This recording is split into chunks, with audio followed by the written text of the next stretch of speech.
Selamat Natal, besok jadi Kristen. Saya tiap 10 November mengucapkan selamat Hari Pahlawan, besoknya saya tidak jadi Avengers. Minggu lalu saya mengucapkan selamat menikah kepada teman saya yang hajatan, besoknya saya tidak jadi pengantin.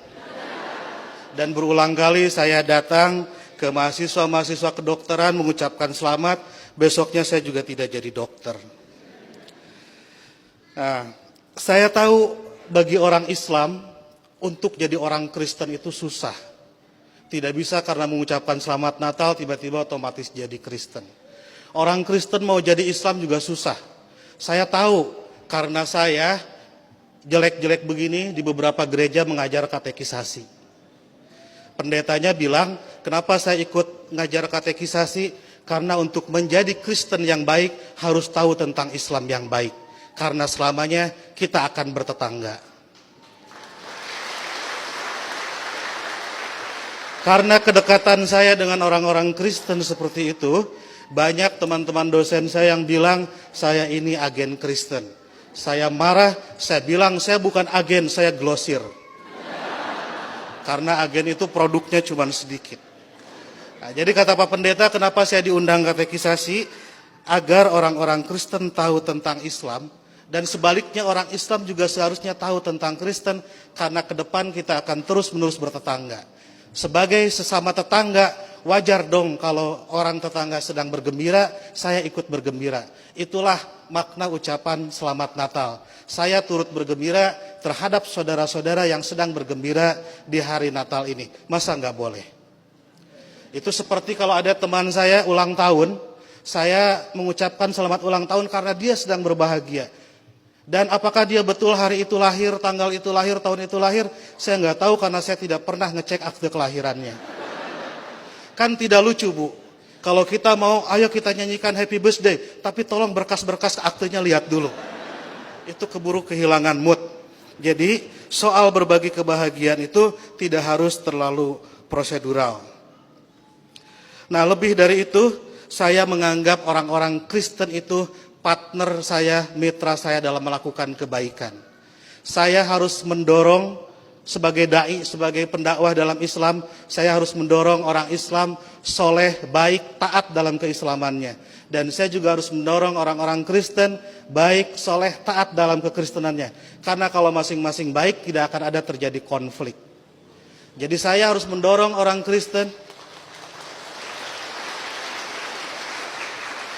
harus mendorong orang Kristen agar baik dalam kekristenannya, karena kalau orang Kristen di sekitar saya jahat, saya pasti korbannya. Dan Bapak Ibu juga harus mendorong saya dan teman-teman Muslim menjadi Muslim yang baik, karena kalau saya jadi copet, Ibu Bapak jadi korbannya. Jadi puncak toleransi adalah pada saat saya nanti membangunkan Ibu Bapak gereja dan Ibu Bapak mengongkosi saya naik haji. Ya. Karena satu sama lain harus mendorong dalam kebaikan.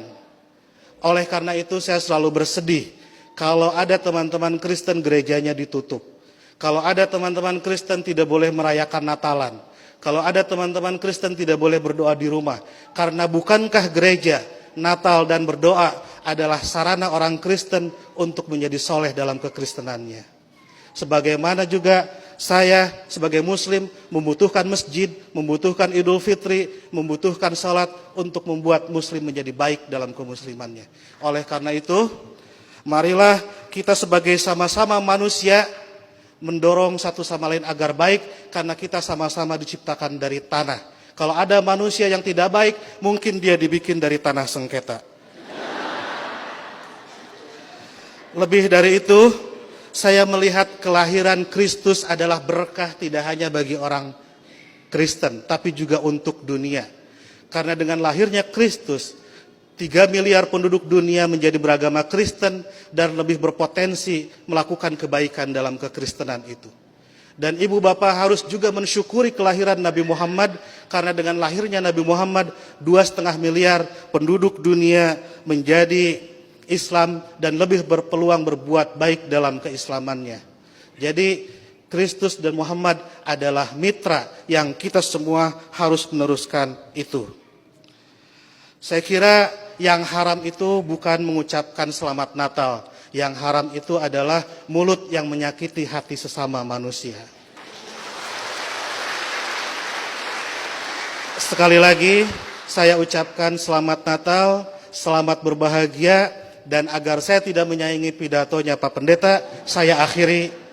Dan sebelum saya akhiri, teman-teman santri saya bawa bunga Pak Pendeta, ingin membagikan kepada Pak Pendeta, petugas gereja, dan ibu bapak sekalian. Tapi karena bunganya tidak banyak, yang dapat hanya sebagian, yang lain insya Allah dapat bunga bank untuk belanja Natal. Boleh bagi bunga? Oke.